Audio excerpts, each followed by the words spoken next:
This is Medical Coder RS, where every code tells a story.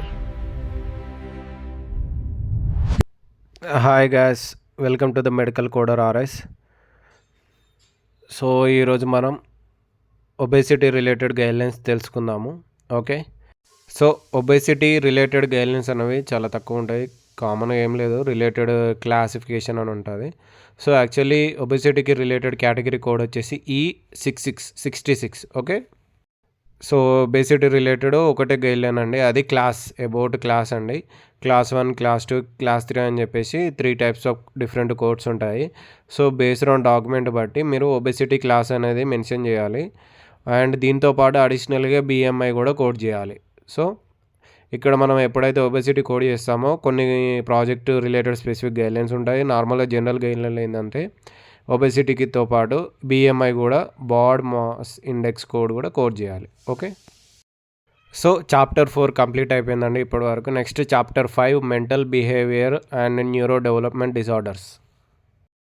So ఈ chapter 5లో first one pain disorders related to psychological factors. So ఈ గైడ్లైన్లో వచ్చేసి మనకి 2 codes ఉన్నాయి, F45.41 and F45.42. ఈ 2 codes ఇచ్చినప్పుడు మనం G89 పెయిన్ రిలేటెడ్ కోడ్ ఇవ్వాలా వద్దా అనేది గైడ్లైన్ చెప్తుంది. సో F45.41 కోడ్ ఇచ్చినప్పుడు మనం G89 అడిషనల్గా కోడ్ చేయాల్సిన అవసరం లేదు. అదే ఇన్ కేస్ F45.42 అని మీరు కోడ్ చేస్తున్నప్పుడు దాంతోపాటు G89 కోడ్ కూడా యాడ్ చేయాలి. సో డిఫరెన్స్, ఫస్ట్ కోడ్కి మాత్రం G89 యాడ్ చేయని అవసరం లేదు, కోడ్ చేయొద్దు, ఎందుకంటే అక్కడ ఎక్స్క్లూడ్ 1 ఉంది. అండ్ సెకండ్ కోడ్కి వచ్చేసరికి G89 కోడ్ చేయొచ్చు.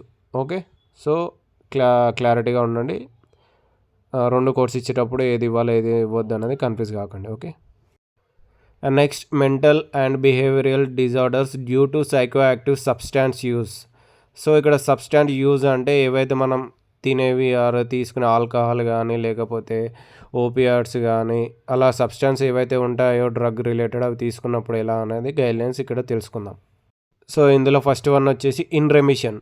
సో ఇన్ రెమిషన్ అంటే ఆల్రెడీ ప్రీవియస్ వీడియోలో చెప్పాను, ఏదైతే కండిషన్ ఉంటుంది బట్ దాని రిలేటెడ్ సిమ్టమ్స్ మాత్రం ఆబ్సెంట్ ఉంటాయి. సో సైన్స్ అండ్ సిమ్టమ్స్ మాత్రం బయటికి కనబడవు. సో అలాంటి సిచ్యువేషన్నే ఇన్ రెమిషన్ అంటారు.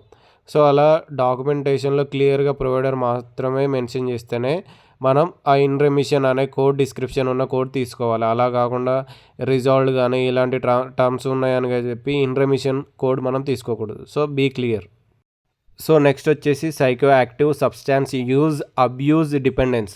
సో మనకి కోడింగ్లో మ్యాక్సిమం దీని రిలేటెడ్ కోడ్స్ గైడ్లైన్స్ ఉంటాయండి. సో ఇది చాలా ఈజీ గైడ్లైను అండ్ ఎక్కువగా యూజ్ చేసే గైడ్లైను. బి కాన్సన్ట్రేషన్ అండి. ఎలా అంటే ఫర్ ఎగ్జాంపుల్ ఒక సబ్స్టాన్స్ ఉంది, లేకపోతే ఆల్కహాల్ ఎగ్జాంపుల్ తీసుకోండి. సో అక్కడ పేషెంట్కి ఆల్కహాల్ యూజ్ అని ఇచ్చాడు, అలాగే డాక్యుమెంట్లో ఆల్కహాల్ అబ్యూస్ అని ఇచ్చాడు. అప్పుడు మనం ఏ కోడ్ తీసుకోవాలంటే ఆల్కహాల్ అబ్యూస్ తీసుకోవాలి.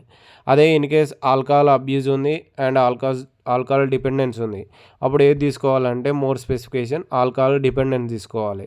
సో ఇట్లా బేస్డ్ ఆన్ యూజ్ అబ్యూస్ వస్తే అబ్యూస్ తీసుకుంటాం, అబ్యూస్ డిపెండెన్స్ వస్తే డిపెండెన్స్ తీసుకుంటాం. ఒకవేళ యూజ్ డిపెండెన్స్ ఉంటే డిపెండెన్స్ తీసుకుంటాం, లేదు అనుకుంటే ఆల్కహాల్ యూజ్ ఉంది, అబ్యూజ్ ఉంది, డిపెండెన్స్ ఉంది, అప్పుడు డిపెండెన్స్ తీసుకుంటాం. సో ఈ గైడ్లైన్ అనేది క్లియర్గా స్పెసిఫికేషన్ ఈ 2 మెన్షన్ చేసినప్పుడు ఎలా తీసుకోవాలనేది చెప్తుంది. Okay, so next guideline psycho active substance use codes అనేది ఎప్పుడు ఇస్తామంటే లైక్ ప్రొవైడర్ క్లియర్గా డాక్యుమెంట్ చేసినప్పుడు ఏదైనా డిజీజ్ ఉంది, like for example sleep disorder ఉంది, అది డ్యూ టు ఆల్కహాల్ కానీ ఓపియాడ్ అని చెప్పేసి మెన్షన్ చేసినప్పుడు అప్పుడు అడిషనల్గా మనం ఈ కోడ్స్ ఇవ్వాలి. అది ఈ guideline. Next medical conditions due to psycho active substance use abuse and dependence. So ఈ గైడ్లైన్ వచ్చేసి ఎలా అంటే ఏదైనా ఒక కండిషన్ డ్యూ టు సబ్స్టెన్స్ కానీ ఆల్కహాల్ వల్ల వచ్చినప్పుడు కొన్ని కండిషన్ డిస్క్రిప్షన్లోనే మెన్షన్ చేసి ఉంటుంది, లైక్ ఆల్కహాల్ ఇండ్యూస్డ్ డిజార్డర్ అని చెప్పేసి.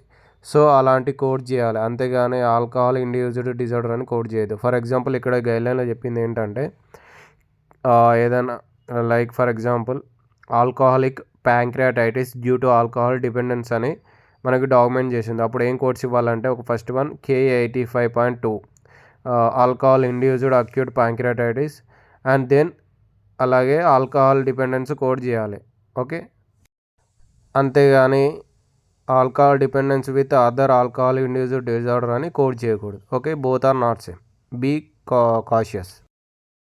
So next guideline blood alcohol level.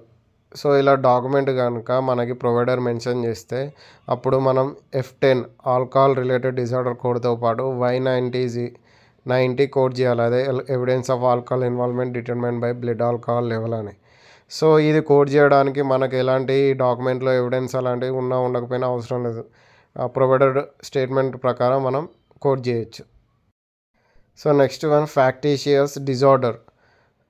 So ఈ గైడ్లైన్ ఏంటంటే ఈ కండిషన్కి 2 కోడ్స్ ఉంటాయి. ఒకటి F68.1 factitious disorder imposed on self అని, ఇంకొకటి F68.A.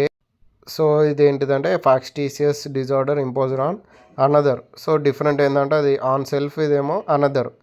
లైక్ ఎలా అంటే పేషెంట్ ఫాల్స్లీ రిపోర్ట్, అంటే సైన్స్ అండ్ సిమ్టమ్స్ లేకపోయినా ఉన్నాయట్టు ఫాల్స్లీ రిపోర్ట్ చేయడాన్ని అతని మీద అతను రిపోర్ట్ చేస్తే అది ఆన్ సెల్ఫ్ అని, ఒకవేళ వేరే వాళ్ళకి ఉన్నాయని చెప్పి రిపోర్ట్ చేస్తే అదేమో అనదర్ అని చెప్పేసి 2 డిఫరెంట్ కోడ్స్ ఉన్నాయండి.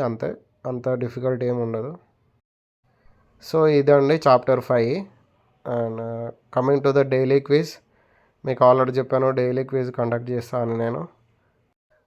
సో ప్రీవియస్ వీడియోలో ఉన్న క్వశ్చన్ ఏంటిదంటే డయాబెటీస్ మెలిటస్ డ్యూ టు ప్యాంక్రియాటెక్టమీ.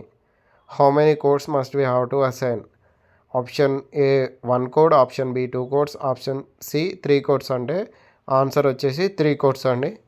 మీకు ఒకవేళ డౌట్ ఉంటే ప్రీవియస్ వీడియోలో ఎక్స్ప్లెయిన్ చేసిన గైడ్లైన్లో ఉంటుందండి, ఒకసారి చూసుకోండి. ఓకే, సో ఈరోజు క్వశ్చన్ వచ్చేసి patient on alcohol use and alcohol abuse, what code will you take?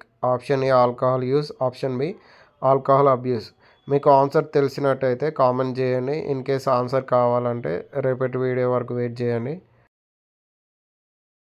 So ఇప్పటి వరకు మీకు వాల్యుబుల్ ఇన్ఫర్మేషన్ ఇచ్చినాను మీరు అనుకుంటే ప్లీజ్ సబ్స్క్రైబ్